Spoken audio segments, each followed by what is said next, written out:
Hello, welcome to Lore Master's Lair. I'm your Lore Master, here today for another video about the continent of Tianxi.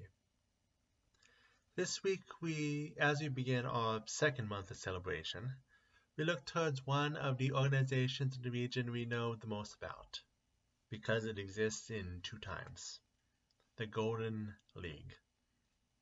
I mentioned them as a side tangent once, I believe in my Goka video, but thought it best we give them their own video. With that said, let's get started. It's all sorted out as one might expect. The merchants' guilds have always been relatively looked down upon by Minkai society, because they do not produce anything on their own.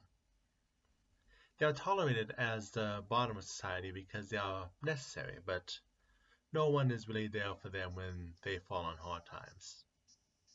Unless one is willing to make a deal, that is. And that is what the merchants did when the local thieves guild offered them some help.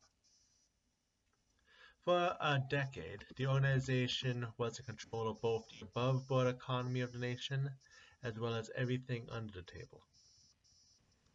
However, when you work to benefit yourself recklessly, you often have trouble which comes back to bite you.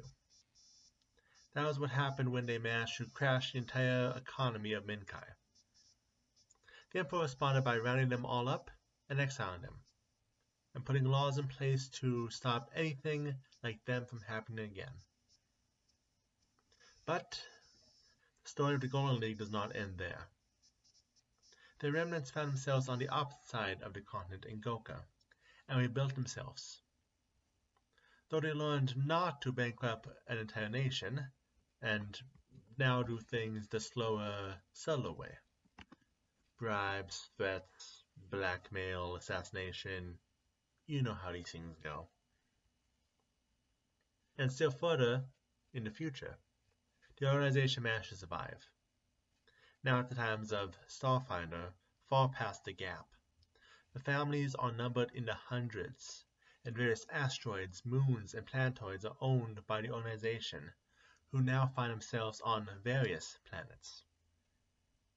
And with the amount of money they have, after accumulating it for so long, they work to get various politicians and authorities under their thumb, keeping both sides of the economy in their control.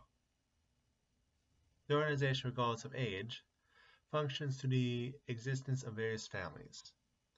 Each family has no direct connection to another.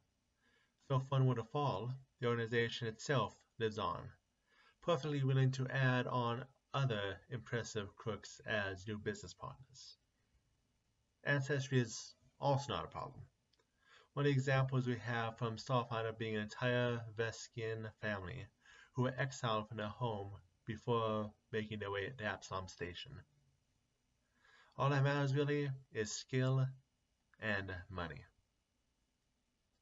And then there are the Zun, the fighters of the Goka League, the Golden League that they are known for. They are covered in tattoos of animals, surrounded in colored flames, which are considered the mark of the Golden League themselves. There are legends that say the Zun that are killed in combat will instantly revive as an animal of their tattoo to continue the fight. Regardless of the truth in that, they are undoubtedly skilled soldiers and assassins, and locals know to keep their heads down when they are involved. And that brings us to the end of today's video. On the shorter side for this one, but do not worry.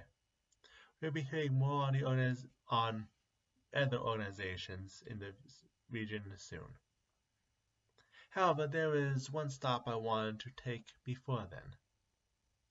Because it is me, we need a God video this month.